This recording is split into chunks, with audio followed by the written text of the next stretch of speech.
नमस्कार दर्शक बंधु शुभ संध्या एबिस चैनल स्वागत जनाऊँगी आपण को। आज हूँ 23 तारीख मंगलवार। आज मु आपण पाखक देश तथा विदेशर बछा बछा गुरुत्वपूर्ण खबर टी नहीं आसी। जो खबर गुड़िक आपण जाना निहाती दरकार। भिडियोटी को शेष पर्यंत देखु। जदि यही चैनल को नुआ देखुंट दयाकोरी सब्सक्राइब करी पाखरे थिवा बेल आइकन को दबाई दियंतु। तो डेरी न करी खबर उपर नजर पकांतु।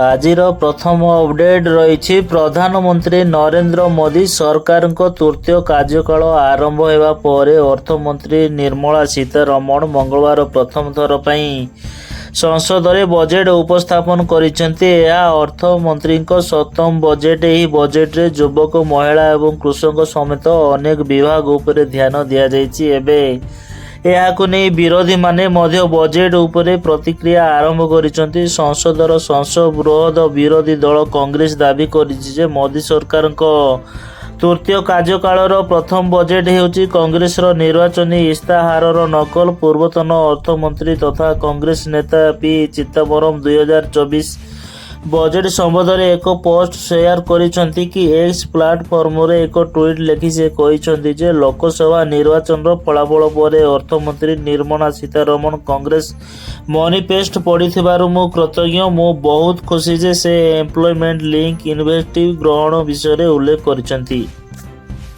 परवर्ती अपडेट रही। घसीपुरा थाना 20 नंबर जातीय राजपथर कलिमाटी पंचायत दरखड़ा निकट में रास्ता पार होता जड़े वृद्ध मुंड उपरे लुहा पथर बजे ट्रक चढ़ी जीवारु घटनास्थल में तांकर मृत्यु घटीथिला। मृतक हेउछंती घटगां थाना मेलाण ग्राम धवणी साहिर घनमुंडा। दुर्घटना पर घटनास्थल ही तीव्र उत्तेजना प्रकाश पाइबा सह लोके जातीय राजपथ अवरोध करते। शताधिक गाड़ी समेत केन्दुझर जिला जज को गाड़ी मध्य अटकी रही। घसीपुरा थाना अधिकारी सुनील कुमार कर पुलिस फोर्स सह पहुंची लोकों को बुझासुझा करिया पर रास्ता रोक हटिथिला। गतकाली अपराह्न 4टा बेले घन दरखड़ा निकट में रास्ता पार होता बेले केन्दुझर पार्श्व आसुवा लुहा पथर बोझे 18 चकिया लुहा पथर बोझे ट्रक तांको ऊपर चढ़ी जाइथिला। दुर्घटना स्थल रे ही ट्रक को पुलिस जबत करने सह मृतदेह उद्धार कर व्यवच्छेद पाई आनंदपुर उपखंड डाक्तरखाना को पठेइथिला।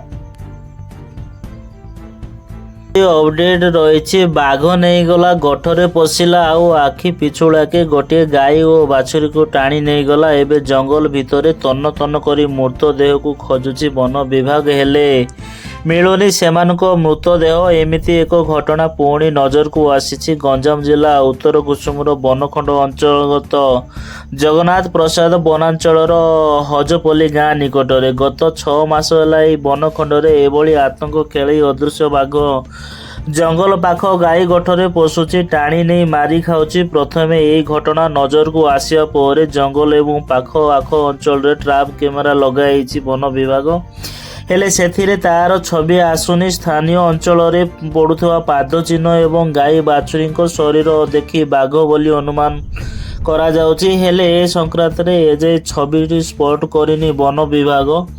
उत्तर घुसुमर बनखंडरू दक्षिण घुसुमर बनखंड एवं कंधमाल नयागढ़ बनखंड को चक्कर मारुवा कहुযাଉଛି। गोटे स्थान रे गाई गोरु को आक्रमण करिया पर स्थान बदलाउछि संपृक्त बाघ। आज पर्यंत प्राय 10 रु अधिक स्थान रे गाई गठरे पशि प्राय 20 रु ऊर्ध्व गाई को खाई सारलानी। अपडेट रही।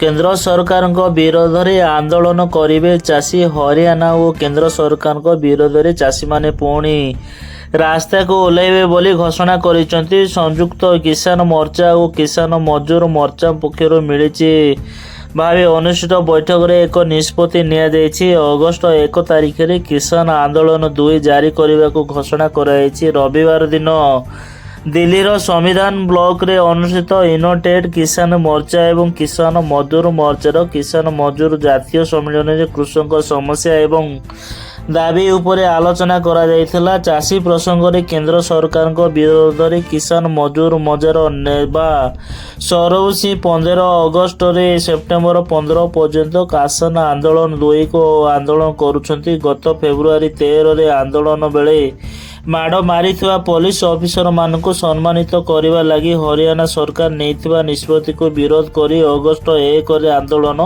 କରାଯିବ ବୋଲି ଚାଷୀ ନେତାମାନେ କହିଛନ୍ତି। ପରବର୍ତ୍ତୀ ଅପଡେଟ୍ ରହିଛି। ଅଜଣା ରୋଗରେ ଜଣେ ଶିଶୁ ମୃତ ଘଟଣାଟି ହେଉଛି କୋରାପୁଟ ଜିଲ୍ଲା ନାରାୟଣପାଟଣାରେ ଅଜଣା ରୋଗର ଭୟ ମୃତ୍ୟୁ ଶିଶୁ ହେଲେ ରାଜେଶ୍ୱରୀ ମାଉକା ବିଚଳଛୁଆଁ ଗାଁର ଅଜେନ୍ଦ୍ର ମାଉକାଙ୍କ ଝିଅ ରାଜେଶ୍ୱରୀ ମାଉକା। ରାଜେଶ୍ୱରୀଙ୍କୁ ଗତକାଲି ସକାଳେ ଥଣ୍ଡା ଜ୍ୱର ହେଇଥିଲା। ରାତିରେ ଜ୍ୱର ଅଧିକ ବଢ଼ିବାରୁ ଘର ଲୋକ ନାରାୟଣପାଟଣା ଗୋଷ୍ଠୀ ସ୍ୱାସ୍ଥ୍ୟ କେନ୍ଦ୍ରକୁ ନେଇଥିଲେ। ସେଠାରେ ଚିକିତ୍ସା ଚାଲିଥିବା ଅବସ୍ଥାରେ ରାଜେଶ୍ୱରୀଙ୍କର ମୃତ୍ୟୁ ହେଇଥିଲା। ମୃତଙ୍କ ପରିବାର କହୁଛନ୍ତି, ପ୍ରଥମେ ରାଜେଶ୍ୱରୀଙ୍କ ଅଳ୍ପ ଜ୍ୱର ହେଇଥିଲା। ଜ୍ୱର ନ ଛାଡ଼ିବାରୁ ଆମେ ତାଙ୍କୁ ମେଡିକାଲକୁ ନେଇଥିଲୁ, ହେଲେ ସେଠାରେ କେଉଁ କାରଣରୁ ଶିଶୁ କନ୍ୟାଙ୍କର ମୃତ୍ୟୁ ହେଇଛି ତାହା ଆମେ ଜାଣିନୁ। ପରବର୍ତ୍ତୀ ଅପଡେଟ୍ ରହିଛି। ଗୃହ ଆରମ୍ଭରେ ହିଁ ମୁଲତବୀ। ହଁ ଆଜ୍ଞା, ବଜେଟ୍ ଅଧିବେଶନରେ ଆଜି ହେଉଛି ଦ୍ୱିତୀୟ ଦିନ, କିନ୍ତୁ ଗତକାଲି ଭଳି ମଧ୍ୟ ଓଡ଼ିଆ ଅସ୍ମିତାର ପ୍ରସଙ୍ଗ ଉଠାଇ ସରକାରଙ୍କୁ ଘେରିଛନ୍ତି ଉଭୟ ବିରୋଧୀ ବିଜେଡି ଏବଂ କଂଗ୍ରେସ। ଏଏସକୁ ରାଜ୍ୟପାଳଙ୍କ ପୁଅ ମାଡ଼ ମାରିବା ପ୍ରସଙ୍ଗରେ ଗୃହ ଅଚଳ। ଖାଲି ସେତିକି ନୁହେଁ, ରାଜ୍ୟପାଳଙ୍କ ପୁଅ ବୋଲି ତାଙ୍କ ବିରୋଧରେ କାହିଁକି କାର୍ଯ୍ୟାନୁଷ୍ଠାନ ଗ୍ରହଣ କରାଯାଇନି ବୋଲି ପ୍ରଶ୍ନ କରିଛି ବିରୋଧୀ।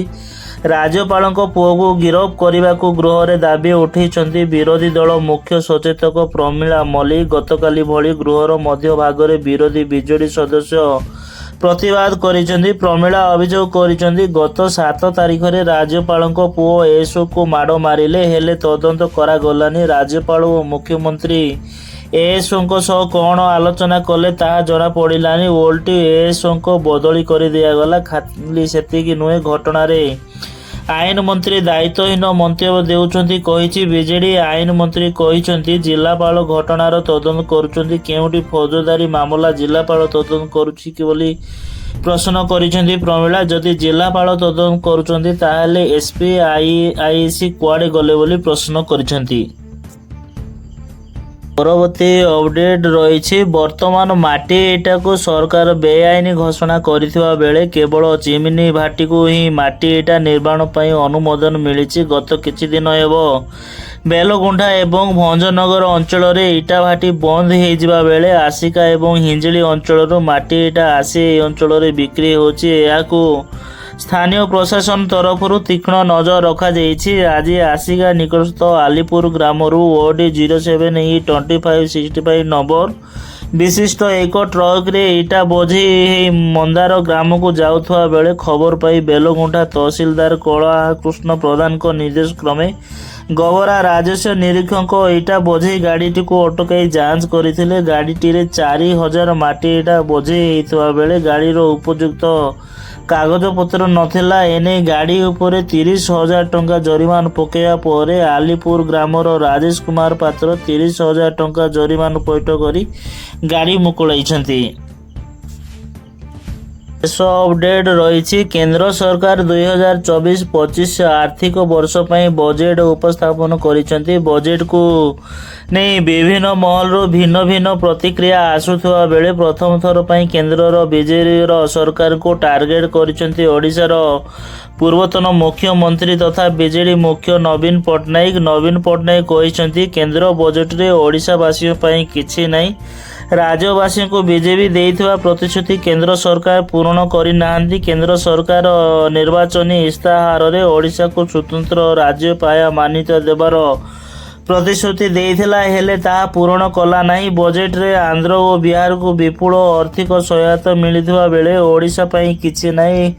ରାଜ୍ୟ ସରକାର ବାରମ୍ବାର କୋଇଲା ରୟାଲ୍ଟି ସଂଶୋଧନ ପାଇଁ ଦାବି କରୁଥିବା ବେଳେ ବଜେଟରେ ଏନେଇ କେନ୍ଦ୍ର ସରକାର କିଛି ସମାଧାନ କରିନାହାନ୍ତି। କୋଇଲା ରୟାଲ୍ଟି କ୍ଷେତ୍ରରେ ରାଜ୍ୟ ସରକାର ପ୍ରତିବର୍ଷ ହଜାର ହଜାର କୋଟି ଟଙ୍କାର ରାଜସ୍ୱ ହରାଉଥିବା କଥା ନବୀନ ପଟ୍ଟନାୟକ କହିଛନ୍ତି।